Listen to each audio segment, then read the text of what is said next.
Bismillah, assalamualaikum warahmatullahi wabarakatuh. Alhamdulillah, wassalatu wassalam ala rasulillah wa ala alihi wa sahbihi wa mawala amma ba'd. Segala puji kita panjatkan kepada Allah SWT limpahan karunia dan nikmat-nikmatnya. Salawat salam semoga senantiasa tercurah limpahkan kepada kita dan kepada junjungan kita Nabi Muhammad SAW. Alhamdulillah, kesempatan pagi hari ini kita dapat berjumpa kembali di sajian acara Radio Indosiar 91,8 FM. Dan alhamdulillah di edisi kita pagi hari ini insyaallah kita akan sajikan kembali yaitu rangkaian acara indahnya atau bincang indah berfaedah bersama Asatidzah insyaallah, dan tema kita kali ini yaitu indahnya mencintai masjid, ya, tempat tenang di tengah kegaduhan dunia, ya, barakallahu fikum. Dan acara ini insyaallah akan dibawakan oleh Al-Ustaz Ayyub Syafruddin hafizahullah taala, dan alhamdulillah beliau sudah berada di tengah-tengah kita dan beliau adalah pengasuh pondok pesantren, ya, Al-Ausat Sukoharjo, Jawa Tengah. Baik, mungkin sebelum kita mulai kita sapa dulu beliau. Assalamualaikum Ustaz. Waalaikumsalam warahmatullahi wabarakatuh. Gimana kabarnya Ustaz? Alhamdulillah bikhairi. Baik, alhamdulillah. Baik Ustaz, untuk tema kita kali ini yaitu indahnya mencintai masjid, ya, di tengah kegaduhan dunia Ustaz. Mungkin ada mukadimah sedikit dari antum sebelumnya. Baik, bismillahirrahmanirrahim. Alhamdulillah hamdan katsiran tayyiban mubarakan fi kama yuhibbu rabbuna wa yarda. Ashhadu an la ilaha illallah wahdahu la syarika lah. Wa ashhadu anna Muhammadan abduhu wa rasuluh. Sallallahu alaihi wa ala alihi wasallama taslima katsira, amma ba'd. Para pemirsa dimanapun Anda berada, alhamdulillah kita bersyukur kepada Allah subhanahu wa ta'ala atas berbagai nikmat yang telah Allah curahkan kepada kita. Kita bersyukur kepada Allah subhanahu wa ta'ala atas nikmat-nikmat yang tiada terhingga, dengan sebab nikmat-nikmat yang Allah limpahkan kepada kita, kita bisa menunaikan ibadah hanya kepada Allah subhanahu wa ta'ala. Kita bisa menunaikan amal-amal ketaatan kepada Allah subhanahu wa ta'ala. Dan juga dengan sebab nikmat-nikmat itu pula kita bisa menjaga diri, menjauhi dari berbagai perkara yang dilarang oleh Allah subhanahu wa ta'ala. Maka sudah sepatutnya bila kita sebagai hambanya yang beriman senantiasa memanjatkan syukur kepada Allah subhanahu wa ta'ala. Karena syukur itu, sikap syukur yang kita lakukan akan memberikan berbagai kebaikan pada diri kita. Pada kesempatan pagi hari ini, bincang kita terkait dengan masalah masjid. Allah subhanahu wa ta'ala mengingatkan kepada kita terkait dengan masjid, yaitu sebagaimana dimaktubkan dalam surah At-Taubah ayat ke-18. Allah subhanahu wa ta'ala berfirman, Innama ya'muru masajidallah man amana billahi wal yaumil akhir. Al-ayah. Sesungguhnya hanyalah yang memakmurkan masjid-masjid Allah adalah orang-orang yang beriman kepada Allah dan hari akhir. Dari ayat ini kita dapatkan informasi ataupun kita dapatkan berita bahwasannya masjid-masjid itu akan dimakmurkan, ya, akan difungsikan, didaya gunakan oleh hamba-hambanya yang beriman kepada Allah subhanahu wa ta'ala dan hari akhir. Maka unsur keimanan itu tidak lepas dari permasalahan masjid. Artinya masjid itu akan makmur, masjid akan berdaya guna, ya, fungsinya akan maksimal ketika unsur keimanan pada diri hamba-hamba Allah, ya, itu tumbuh dan berkembang. Kemudian Nabi SAW pun mengingatkan bahwasannya ada 7 golongan manusia yang akan mendapatkan naungan, ya, naungan dari Allah Subhanahu wa Ta'ala pada hari kiamat nanti, di mana saat itu tidak ada naungan kecuali naungan dari Allah Subhanahu wa Ta'ala. Di antara ke-7 golongan manusia, satu di antaranya disebutkan wa rajulun qalbuhu mu'allaqun bil masajid, yaitu seorang yang hatinya terpaut kepada masjid. Hatinya senantiasa merindukan masjid, hatinya senantiasa ingin selalu berada di masjid, hatinya senantiasa ingin beribadah, menunaikan ketaatan-ketaatan kepada Allah Subhanahu wa Ta'ala di masjid. Intinya hati orang tersebut benar-benar terpaut kepada masjid. Sehingga keterpautan ini menumbuhkan rasa rindu dirinya kepada masjid. Ya, rasa ingin selalu berada di masjid. Nah, inilah seorang yang kelak nanti di hari kiamat akan mendapatkan naungan dari Allah Subhanahu wa Ta'ala, ketika tidak ada naungan pada hari itu kecuali naungan dari Allah Subhanahu wa Ta'ala. Nah, kaitannya masjid dengan kegaduhan dunia. Saya menerjemahkan makna kegaduhan dunia ini adalah ketika manusia jauh dari masjid, kemudian mengalami kehampaan, batinnya mengalami kehampaan, atau hatinya mengalami kehampaan. Ya, sehingga hidupnya kering kerontang, sehingga hidupnya merasa ada sesuatu yang hilang dari dirinya.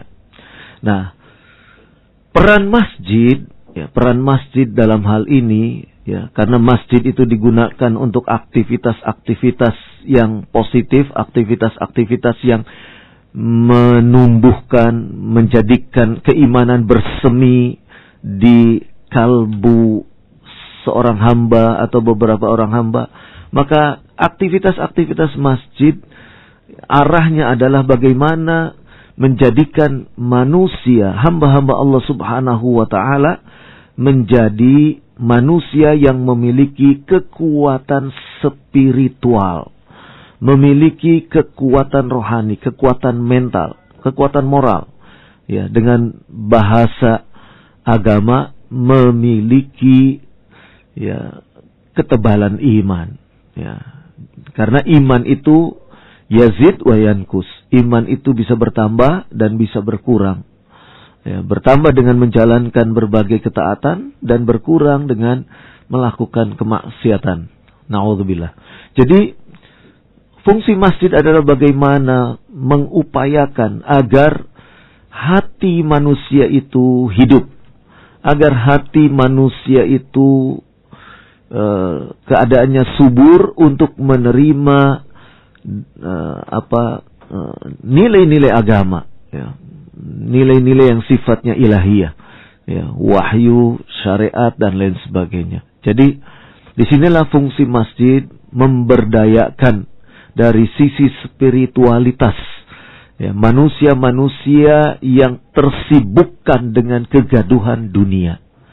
Ya, mengingatkan manusia untuk tidak berbuat gaduh, ya, dengan dunianya. Artinya menjadikan manusia itu hidup tenang, tentram, sakinah, ya, ada ketenangan dan berbagai sikap positif lainnya. Nah, disinilah fungsi masjid, bagaimana menjadikan masjid itu benar-benar menjadi tempat yang meneduhkan, tempat yang menjadikan hati seorang hamba benar-benar terpaut karenanya. Wallahu a'lam bishawab. Itu mungkin satu kata pembuka dari saya, dan untuk selanjutnya saya serahkan kepada moderator. Baik Ustaz, bismillah untuk mukadimahnya Ustaz.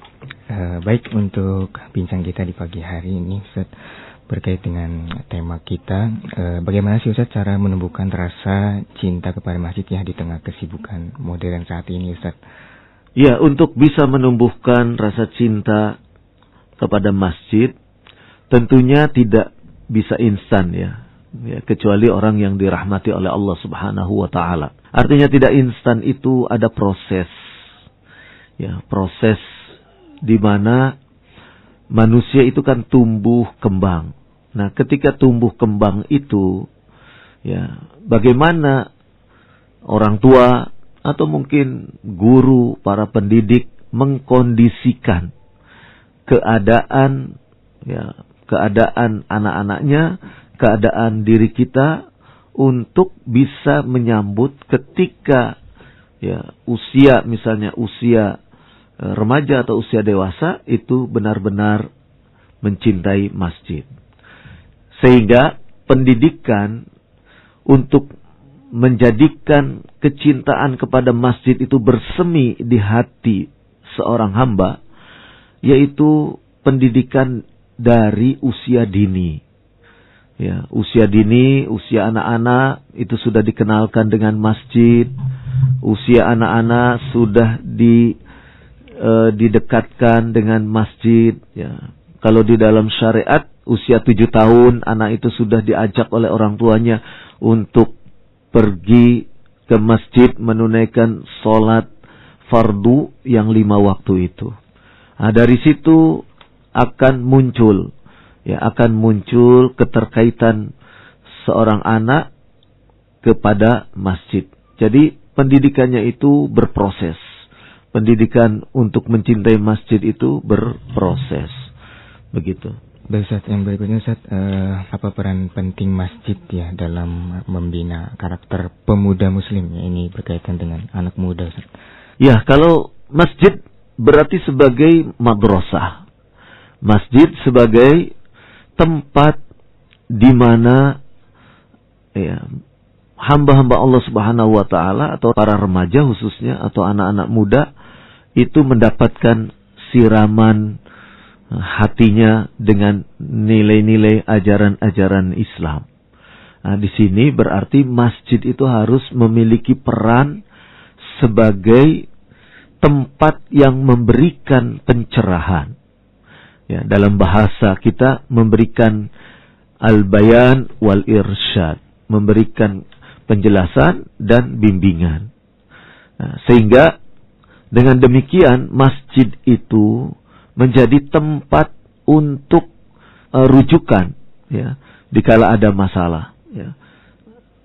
Kita bisa melihat misalnya dalam hadis Jibril, ya, hadis Jibril ketika Rasulullah Sallallahu Alaihi Wasallam sedang duduk-duduk bersama para sahabat, kemudian tiba-tiba ada seorang laki-laki berpakaian putih, berambut hitam legam, dalam keadaan rapi, datang kepada Nabi Sallallahu Alaihi Wasallam. Ya, nah kemudian juga selanjutnya ada dialog tanya jawab antara laki-laki yang baru datang dengan Rasulullah Sallallahu Alaihi Wasallam. Yang laki-laki tersebut adalah sebenarnya malaikat Jibril yang menyerupakan seorang laki-laki. Nah, di dalam hadis Jibril ini para ulama menjelaskan di situ Rasulullah Sallallahu Alaihi Wasallam berbincang dengan para sahabat. Berbincang tentang apa? Tentang urusan agama ataupun urusan dunia. Ya, di situ para sahabat mendapatkan bimbingan dari Nabi Sallallahu Alaihi Wasallam. Ketika masalah-masalah keduniaan misalnya ada pada diri sahabat, kemudian ditanyakan di majelis bersama di masjid itu. Ya, itu akhirnya menjadikan masjid itu sebagai tempat memberikan irsyad, memberikan bimbingan, memberikan penjelasan, keterangan, sehingga orang-orang itu senang berada di masjid. Nah, disitulah sebenarnya letak atau fungsi masjid untuk bisa memberikan pencerahan, pengayaan kepada anak-anak muda. Nah, tentu di sini nanti pengurus masjid yang akan memanage masjid itu. Jadi dikuatkan mental anak-anak muda itu dengan siraman-siraman rohani, dengan pelajaran-pelajaran agama, dengan taklim-taklim misalnya. Selain itu juga mungkin nanti di masjid itu ada manajemen yang ada kegiatan-kegiatan lain di masjid itu dikelola oleh pengurus masjid, mungkin ada sayap organisasinya mengurusi para pemuda, untuk kemudian para pemuda itu misalnya berlatih ketangkasan, bela diri, nanti misalnya di halaman masjid mereka dilatih bela diri misalnya, atau bermain apa. Nah, itu nanti akan menjadikan anak-anak muda itu tidak hanya dia memahami agamanya, mendapatkan siraman kalbunya, tetapi juga mendapatkan sisi lain dari keberadaan masjid. Begitu. Baik, Ustaz. Kemudian berikutnya, Ustaz, apa sih tanda bahwa hati seorang itu benar-benar terpaut dengan masjid? Iya, sebagaimana disebutkan dalam hadis tadi, bahwasanya warajulun qalbuhu mu'allaqun bil masajid, yaitu seorang yang hatinya terpaut, terikat dengan masjid. Jadi keadaan hati orang yang demikian itu senantiasa ingin mendekat ke masjid. Pertama, itu bisa ditandai ketika orang tersebut mendengar suara azan. Suara azan untuk menunaikan sholat 5 waktu. Nah, ketika ia tanpa uzur misalnya, tidak ada halangan apapun, ia bersegera untuk pergi ke masjid. Nah, itu tanda kalau hatinya memang senantiasa terpaut dengan masjid. Kemudian ia senantiasa berupaya mencari aktivitas-aktivitas yang akan meningkatkan kadar keimanannya di masjid. Oleh karena itu ia sering datang ke masjid. Entah dengan mendatangi halaqah atau mendatangi majelis ta'lim yang diselenggarakan di masjid, atau dia memurojaah sendiri hafalannya, misalnya dia ingin menghafal Al-Quran, dia datang ke masjid, ambil air wudu, kemudian sholat 2 rakaat, sholat tahiyatul masjid, kemudian ia mengambil mushaf Al-Quran, kemudian ia membacanya dan menghafalnya, mempelajarinya, dan seterusnya. Nah, jadi ia senantiasa ingin beraktivitas di masjid, ingin melakukan amalan-amalan yang bagi dia itu nilainya satu bentuk ibadah, tetapi sangat positif sekali membangun keadaan jiwanya, membangun keadaan hatinya. Nah, ini diantaranya. Juga ia penuh perhatian kepada masjid. Perhatian kepada masjid dari mulai kebersihannya, dari mulai misalnya hal-hal yang sekiranya kurang untuk perlu disempurnakan di dalam masjid. Dengan kata lain, dia cenderung untuk selalu berada di dalam masjid. Kurang lebih seperti itu. Baik, demikian Ustaz. Kita tahu masjid di hari ini sangat banyak sekali dan megah tentunya. Tapi jamaahnya sangat sedikit, Ustaz. Apa sebenarnya akar masalahnya sih, Ustaz? Atau gaya hidup umat, atau kurang peran masjid, atau ada sesuatu yang lebih mendalam mungkin terkait dengan ini, Ustaz? Ya, ketika umat itu merasakan betapa nikmatnya berada di masjid, bagaimana supaya keberadaan di masjid itu menumbuhkan kenikmatan. Rasulullah sallallahu alaihi wasallam dalam sebuah hadis yang diriwayatkan oleh Muslim, ya, terdapat di dalam Sahih Muslim, hadis dari sahabat yang mulia Abu Hurairah radhiyallahu anhu.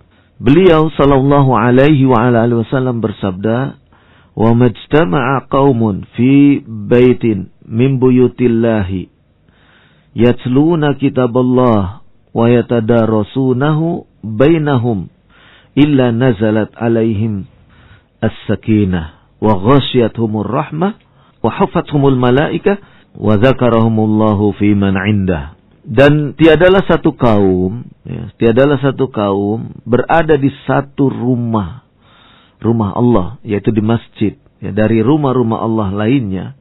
Kemudian kaum tersebut yatsluna kitaballah, ya, mereka membaca Al-Quran, wa yatadarasunahu, kemudian mereka mempelajarinya, ya, memurojaahnya, ya, bainahum, di antara mereka, illa nazalat alaihimus sakinah, tidak kecuali akan turun kepada diri mereka ketenangan.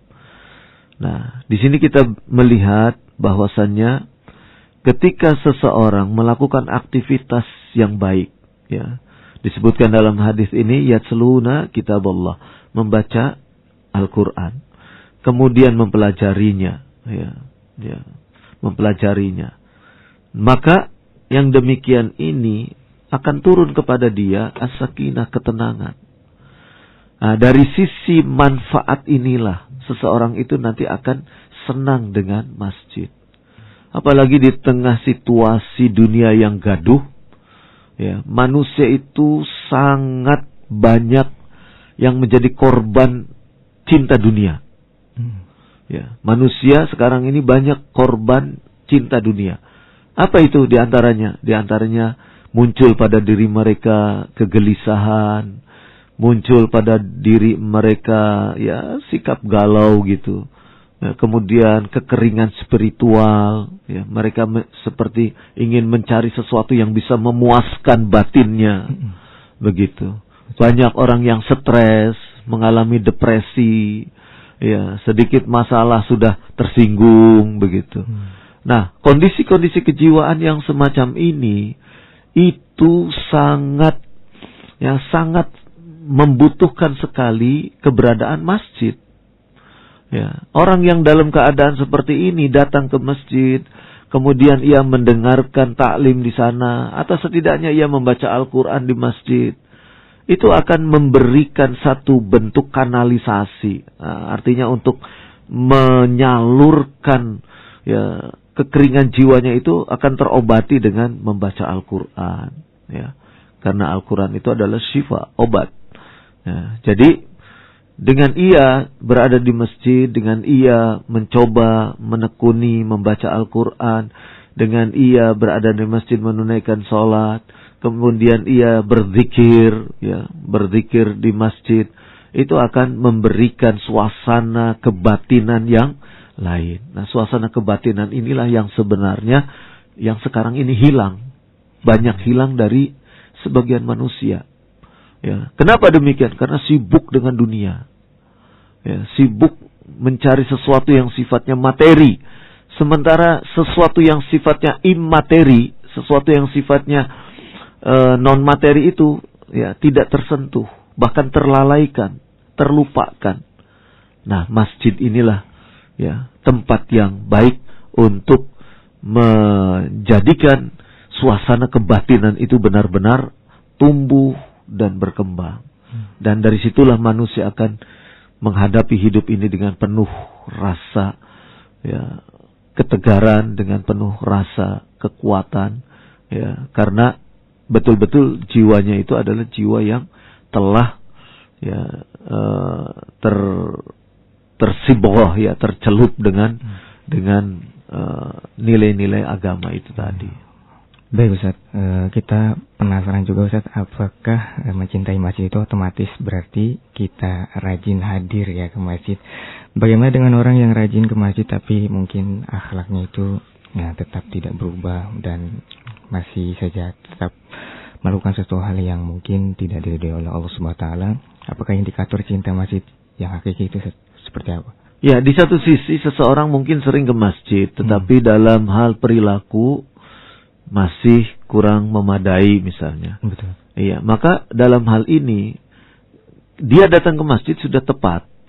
Nah, cuma untuk proses perbaikan diri dia perlu teman. Jadi ada unsur penopang lainnya. Ya, teman misalnya, atau dia sering berkonsultasi dengan ustadz misalkan. Nah, dan kemudian setelah keluar dari masjid dia harus mendapatkan bi'ah, lingkungan yang mendukung. Ya, lingkungan yang mendukung untuk memperbaiki keadaan dirinya. Ya, untuk memperbaiki keadaan dirinya. Nah, sehingga di satu sisi kekurangan-kekurangan dalam hal akhlaknya misalnya, itu sedikit demi sedikit akan mengalami perbaikan biiznillah. Ketika ia sering ke masjid, kemudian di masjid ia sering ya berinteraksi dengan teman-teman yang soleh misalnya, atau bahkan ia sering ya mendengarkan nasihat-nasihat dari para ustadz yang mengajar di masjid itu. Ya, kemudian setelah keluar dari masjid, ia pun mendapati lingkungannya yang baik. Nah, insya Allah Ta'ala keadaan yang demikian akan berubah. Artinya kondisi dia yang semula ya memiliki misalnya perilaku yang kurang baik, ya perlahan, ya, tapi pasti biiznillah ya itu akan berubah, insya Allah demikian. Ya, jadi itu bisa dilihatlah dulu para sahabat juga kan, ya, perbaikan terus setelah dia mengetahui syariat agama Allah Subhanahu wa Ta'ala. Baik, kemudian langkah paling sederhana Ustaz untuk memulai mencintai masjid ya, terutama bagi orang yang selama ini mungkin jauh atau malu ya datang ke masjid. Ya, kalau misalnya masih malu datang ke masjid, ya, coba komunikasikan dengan pengurus masjid. Ya. Karena masjid itu tempat apa ya, fasum ya, fasilitas umum. Semua orang boleh datang ke situ. Ya, boleh datang ke situ. Ya, kalau misalnya dia merasa malu, di mana letak malunya? Apakah malu kalau nanti misalnya disuruh baca Quran sementara dia belum bisa baca Quran? Malu kalau nanti sholat dia belum bisa bacaan-bacaan sholatnya? Atau apa sebab malunya? Nah, itu harus ditelusuri begitu. Nah, agar ia bisa ke masjid, ia hendaknya mendatangi misalnya pengurus masjidnya atau orang-orang yang biasa aktif di masjid untuk kemudian berteman dulu dengan orang-orang yang selalu ke masjid begitu. Nah, nanti ia mempelajari keadaannya, ya, kondisi-kondisinya bagaimana. Nah, kemudian ia bisa datang ke masjid sesuai dengan waktu-waktu sholat misalnya begitu. Ya, jadi awalnya mungkin datang ketika waktu sholat, ya, datang misalkan. Nah, selanjutnya nanti dia berinteraksi, dia melihat agenda-agenda yang dilakukan, kegiatan-kegiatan apa saja yang dilakukan di masjid, dia ikut aktif di situ. Ya, tentunya dengan bimbingan dari orang-orang yang berilmu. Itu. Baik, setelah kita mungkin datang ke masjid dan lain sebagainya, Ustaz, apa sih adab-adab mungkin yang perlu kita ketahui, terkhusus mungkin untuk anak-anak muda ya di luar sana yang belum mengetahuinya mungkin? Yang jelas masjid itu adalah tempat ibadah. Ya. Jadi pernah satu ketika Masjid Nabawi, ya, di mana Rasulullah SAW dan para sahabatnya sedang duduk-duduk, kemudian datang seorang badui, seorang yang belum berpendidikan. Lantas orang badui tersebut buang air kecil di salah satu sudut masjid. Nah, para sahabat saat itu, ya, karena buang kotoran di masjid itu adalah bentuk ya kemungkaran, para sahabat inginnya inkarul munkar, ingin mencegah kemungkaran itu, tetapi oleh Nabi SAW ditahan. Biarkan dulu, biar ia selesaikan dulu hajatnya. Nah, setelah itu kemudian Nabi SAW memanggil ya orang Baduy tersebut, kemudian dinasehati, masjid ini tempat sholat, masjid ini tempat zikrullah, masjid ini tempat tilawatil Quran, membaca Al-Quran, ya bukan tempat untuk membuang kotoran. Ya, akhirnya dinasehati demikian, orang Baduy ini menerima.